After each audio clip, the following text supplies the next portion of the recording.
Hii mattress nililalia for 4 years. Najua huwezi amini juu inakaa full scarf. Inakaa full scarf. But unaona stains za kenye nilipitia ndo hizo.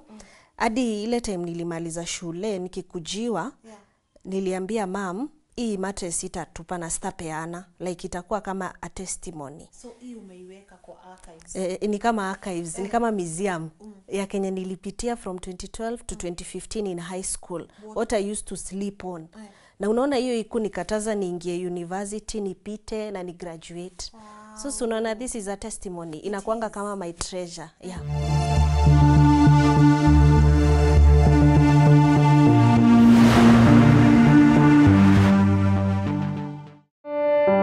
My name is Lilian Njeri. I was born and brought up in Kasarani, Moiki. Yeah. I went to St. Dominic's Primary School from pre-unit. That time it was called pre-unit. Yeah. Saini PP2 na 1. Then I finished class 8 and I passed. Yeah. I joined Kianderi Girls. Yes. After Kianderi Girls, after I passed, I joined Moranga University of Technology, where I graduated last year with a bachelor's in entrepreneurship and small enterprise management. Congratulations. Yes. How old are you? I'm 23 years old. Yeah. You know, women, we don't like telling our I'm proud of my age. So, naonanga tu iko sawa kusema.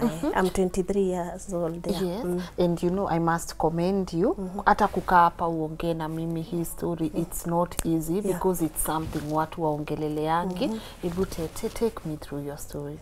My story, first of all, nimesuffer condition inaitwa bedwetting for 18 years. Bedwetting inakuanga na jina ingine hapo ijulikanangi, inaitangwa nocturnal erunesis. Nocturnal inamaanisha usiku, kama ulisomea biology. Inamaanisha usiku. Erunesis ni hiyo inability ya kucontrol your bladder ukilala, like usiku.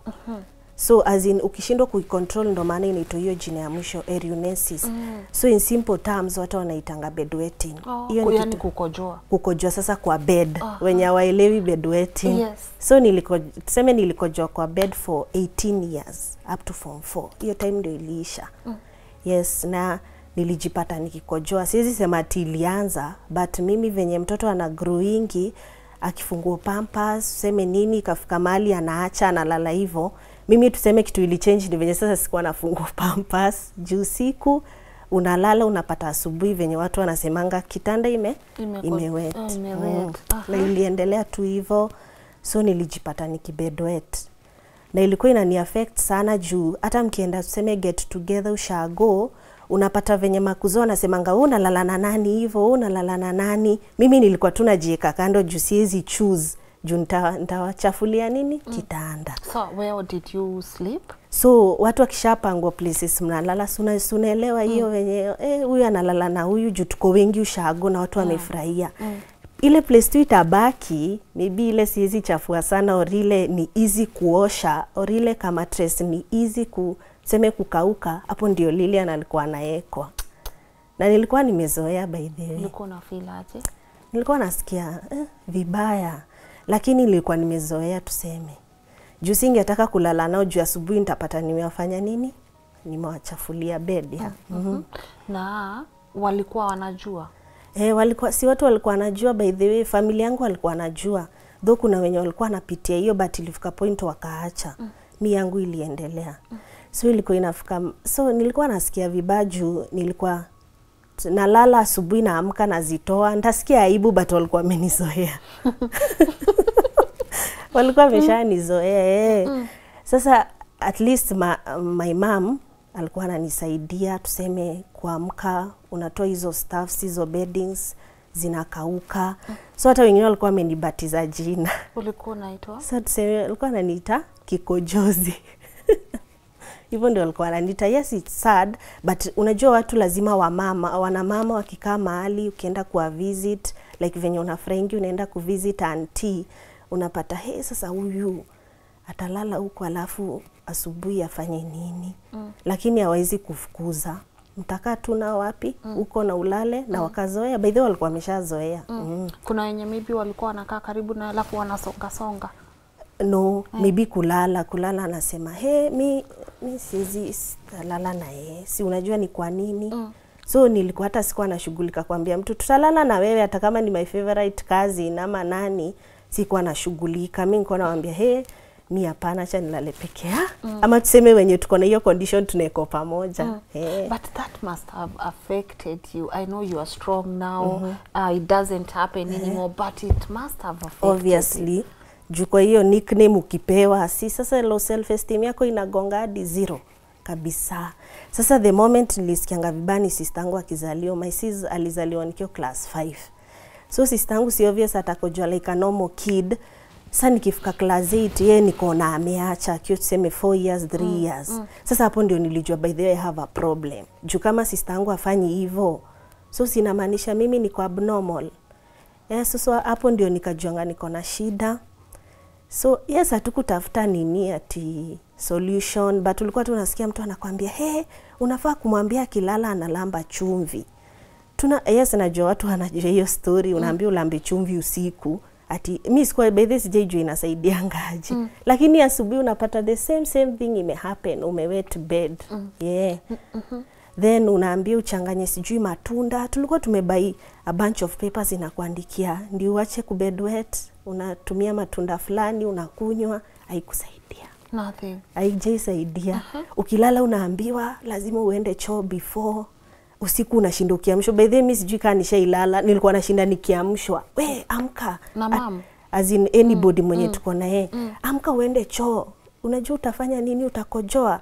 Unalalalala, unamwambia sijiski, anakuambia amka uende, juu kikosa utawet. So ulikuwa tu una force. Nilikuwa nashinda nikiamshwa by the way na bado utapata umekojoa.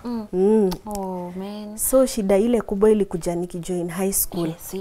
High school yes tumefurahia tuna join. Yes ilikuwa tukafika nikaambia mama yangu by the way uulize if kuna watu wana bedwetting huku. Akauliza certain lady tukiadmitiwa. Huyo lady akasema it's normal. Shule secondary hata wengi wao wanafanya hivyo. So nikafurahia. So nikajoin nikapewa mattress. I remember tulikuwa tunapewa tu mattress soft. Kuna high density na tu soft. I know you know them. So mimi niliangukia group ya kupewa soft. Wengine walikuja later walipewa zile kubwa. So sasa mattress ndio hiyo nikajoin. Nikaingia nilipeleka ngo cube fulani ilikuwa imejaa form 4s. Na nilikuwa na mom, kuna kwanga na school mom, school mom na shosho. Alikuwa form 3, my mom form 2. So nikalalisha hiyo cube ilikuwa imejaa form 4s by the way nikalala juu. Sasa asubuhi nikiamka, unajua sijatandika anything, nilikuwa nimezoea kutandika something ndio asubuhi usipate umewet mattress yako. So asubuhi nikapata nimewet. Sasa unajua form 4s. Huyu ni nani sasa tuliletewa kwa cube? Mono inakuja kutunukishia cube yetu aje. Sasa si nikasikia vibaya. Nikaambiwa na huyo my mother wa shule huku ukikojoa unatoanga mattress. Na unaona I remember hata kulikuwa na baridi, I think kulikuwa hata nikako nataka kunyesha. Mimi nikabebana na mattress yangu nikauliza mtu huwa nika wapi? Sasa hiyo nasikia kwenda home, nasikia sasa huku ni wapi nililetwa. Nikapeleka nje na nikaanika na wakanizoea by the way. Ndio nikaendanga nikacallingi mama yangu, nikamwambia teacher nisaidie ni call mama yangu aniletee Macintosh. Sijui Macintosh ni kama sleeping bag. Unalalia, unarusha mattress yako ndani, asubuhi you just wipe it, utoi nje. So my mama akaniletea by the way na wakaniekea. Hiyo shida ikaendelea tu hivyo, but ikafukanga point fulani form 4s wakakujanga class, wakaanza kutuambia form 1s wenye mnataka kujoin clubs mnaweza join. Kuna drama festivals, scouts, debate, hizo zote, journalism. Yes, niko na zinapendanga hiyo story ya journalism whatever, but nikaambiango na mtu hapo, unajua hizi watu wakienda funkie hizi clubs mnalalanga. Nikasema nikijoin niendange kulala na huko sindapatanga nimekojoa na niko funky shwali. Nikasema sita join. By this kwa changa nimejoin ni club shule huko nini high school. But nikaambiango na rafiki yangu hapo, but kuna contest watu wanaendanga, kuna funkies watu huenda but ni za machopi. Machopi si unajua ni watu wanasomanga na walalangi. So nikasema sasa badala ya hizi si niendange hizi zingine na qualification ni usome. So from there ndio sasa breakthrough ikakuja nikasoma na first time nikiwa kupita kabisa. So the same form 4 wenye walikuwa nashinda kusema na haribu cube yao na kunukisha, ndio walikuwa nakuja kunitafuta. Huyu ni mwana mgani amepita hivyo. So wakanitafuta, yes, wengine waka apologize. Na vile tunasemanga kumbe ulikuwa chopi hivi. Yes, nikasema hivyo na nikaanzanga hivyo by the end form 4. For a young girl, ni nini ilikusaidia ku-overcome? Kwa sababu I'm like self-esteem iko low, watu wanakuongelelea left, right na center. You are an intelligent person, wanataka kupursue dreams zako. Nini ilikusaidia? So first of all kenye mimi naweza sema ni kama hiyo venye nilifikirianga neza shine aje despite of hii condition yangu, neza shine aje sinisome sana ama nikuwe hard working, ndio at least ndakuanga recognized in another way despite kenye napitia. So unaona hiyo kupita kukua like uko genius kwa masomo. By the teachers they know me, kukua genius kwa masomo, hiyo ndio sasa ilianzanga kunini esteem yangu. Nikaona hata kama na bedwet still naweza kuwa mahali hivi juu. So hiyo kutekea opportunity na kurealize kenye unaweza fanya, at least inafunika, ni kama inakoti problem yako. Jioni ukienda kulala unapata na problem, but ukienda huku nje kusoma unaona walimu wanakujua, students wanakujua, when they want to solve a problem group yako wanataka kujoin group yako, lakini hawajui hapo nyuma ukienda dorm kenye unapitia. So kitu kingine ilinisaidianga ni kitu kingine pia ilikuwa inani put down ni ukishafanya hivyo umebedwet, obvious hatuna zile perfumes obviously. Unajua si kila mtu alikuwa na afford. So unaenda class unapata hata kama ulishawa unapata bado hiyo nini bado inatoka, hiyo whatever, hiyo smell. Na ulioga vizuri, umeenda kusoma. So yes, kuna wengi walikuwa nasema unajua ujisikii, unasikia wengine. So nilikuwa naona by the way tunapitia hiyo shida. Na alafu kitu kingine ni kukinyesha. I'm talking on behalf of wenye wote wanatoanga mattress kukinyesha. Imagine kumenyesha Lynn, jioni unaendea mattress yako bado ni wet na lazima ulalie. So ulikuwa unaona watu wanatafuta karatasi, at least I had a Macintosh, wanatafuta paper wanaivalisha wanalala hivyo. Imagine tulikuwa tunalala hivyo. Yes, ni emotional. Unaona analala hivyo na mwenye ako chini, si obviously unajua ukilala juu si obviously itamwagikia. So unaona, ndio naonanga hiyo kitu inafaa kukua addressed, venye watu wanafaa wasaidie wenye wana bedwet na kukue na solution ama dawa. Juu mimi sijaiona kama kuna dawa. Juu yangu ilifikanga 2 point ikaacha tu automatically. It must have been a relief when iliacha. Hata sijui iliachangaje, nilionanga tu naamka napata sijafanya hivyo, sijabedwet. Then nikaonanga by the way sasa na ni form 4 after I think KCSE tukienda kumalizia. Ni kama sasa nilikuwa nimepelekwa hivyo nikimaliza shule pap iishe. Na sahi venye sahi inakuhitingi saa nyingine ulikuwa umezoea kuamka kwenda kukojoa. Sahi inakuhitingi subconsciously unaamka tu. Exactly. Hadi wa leo naishingi kuamka by the way usiku. Nikikosa kuamka haita happen, but mostly let me say mostly naishingi kuamka. Ni kama hiyo kitu haijainitoka, lazima niamke. Unaona siku nashtuka naamka mara 3 hivi usiku. Lakini nikikosa kuamka si ati ita happen. Ilishanga tu hivyo kabisa. Na sijaiamini ilisha, nilikuwa nadhani nitaishi hivyo. Juu hata kuna weekend challenge ilikujanga shule, nikaenda nikaongea na madam fulani akaniambia ati kuna madam aliolewa, the moment ashakuwa ameolewa ndio akaachanga. So at least ili ni boostingi, nikaona kumbe hata mtu akifika kuolewa kuna watu pia wanakojoa, so mimi sina shida. So at least huyo alinisaidia, ndio self esteem yangu sasa ikaanzanga kuamka. Lakini hiyo kitu ilikuwa imeni affect totally. Unajua wewe umepitia, venye wewe umeshapitia kitu kaa hiyo, unaona solutions zinafaa kukua nini since wewe umepitia.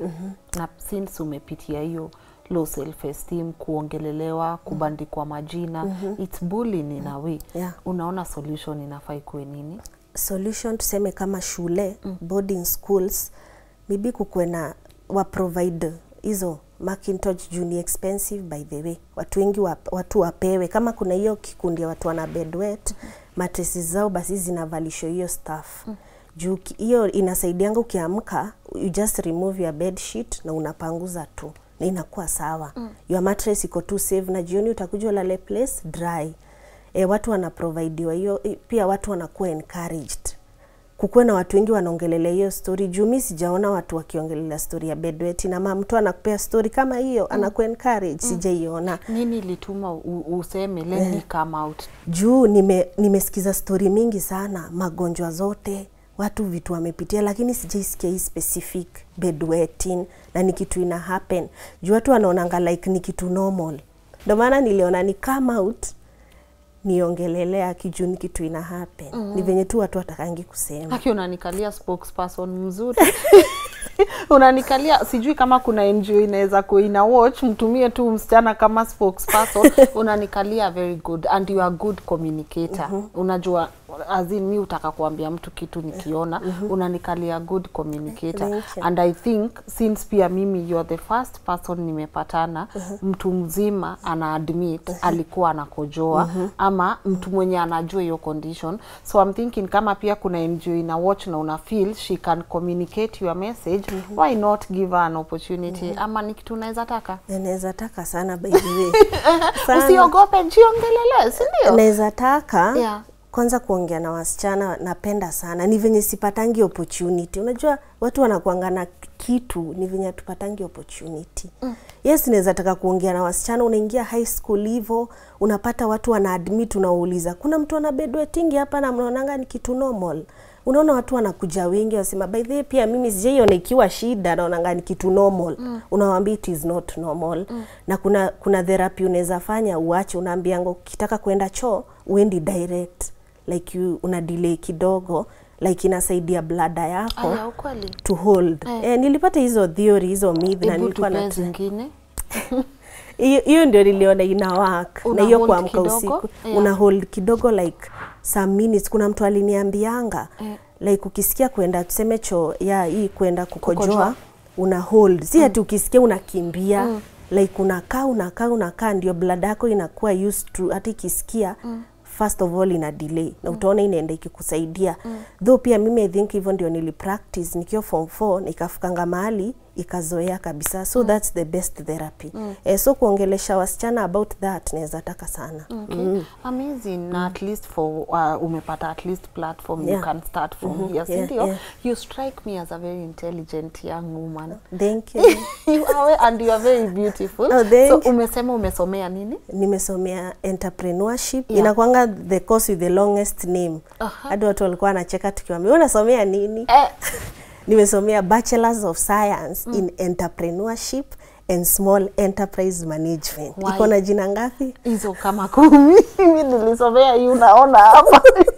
So if someone would want to give you an opportunity, how can they reach out to you? Both ya NGO ama even skills za hii course yako, hii yenye iko long hivyo, how can they reach out to you? Ama if people just want to support you, how can they support you? Obviously I have crazy dreams, but sijui kama ni crazy, but tunasikianga it's free to dream. Mom, si utuambie kimi usema hii opportunity comes once in a lifetime and you don't know who is watching. What are your crazy dreams? There are so many by the way. First of all, ya ku-encourage. Bado sahi tulimaliza, we are needed. Shule inahitaji ukuwe na uingie internship. Hizo opportunity bado sijapata. But after umegraduate lazima uingie kwa internship. Kitu inaitwa internship. Like sasa unatrainiwa. So unaona nahitaji kuingia kwa organization kama hiyo.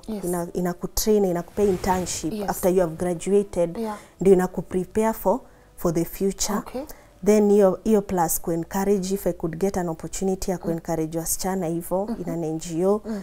Then also advertising. Juu kama nilikuwa nafikiria like in school hatukuwa tunapata hizo zinaitwa sanitary materials za usafi, like perfumes zenye hata ukikojoa, ukishavaa uniform, ukishajipaka, ukienda class hata ukikaa na mtu atasikia ati unatoa hiyo whatever hiyo vundo. Hii mattress nililalia for 4 years. Najua wezi amini juu inakaa full scarf. Inakaa full scarf. But unaona stains za kenye nilipitia ndo hizo. Hadi ile time nilimaliza shule nikikujiwa, niliambia mom hii mattress sitatupa na sitapeana, like itakuwa kama a testimony. So hii umeiweka kwa archives? Ni kama archives, ni kama museum ya Kenya nilipitia from 2012 to 2015 in high school. What I used to sleep on.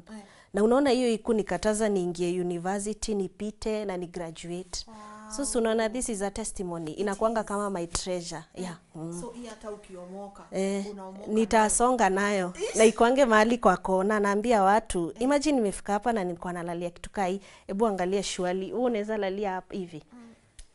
Na the reason nilitaka hii, like sikuwa nataka mattress ingine, obvious exactly, ndio ikauke haraka. So nilijinyima kulalia high density, ndio nianike, unaona inakaa kama nguo, inakauka, so like inakuanga unaweza yanika na pegs. Exactly. Ni kama kanguo unaweza fua.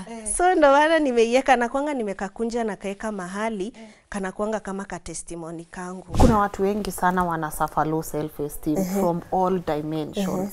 Si ati lazima mtu akue alikojolea kitanda. Some girls, especially young girls, unaona mtu anadhani she's not pretty enough, she's not thick enough, she's not skinny enough. Yani unapata young girls wana deal na vitu mingi sana. Ungetaka kuambia nini since when ni kaka spokesperson sai? Na nilipitia kwanza self esteem.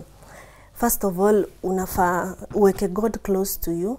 By the mtu tu naweza sema amenisaidia sana ni God. Anasemanga come close to me and I will come close to you.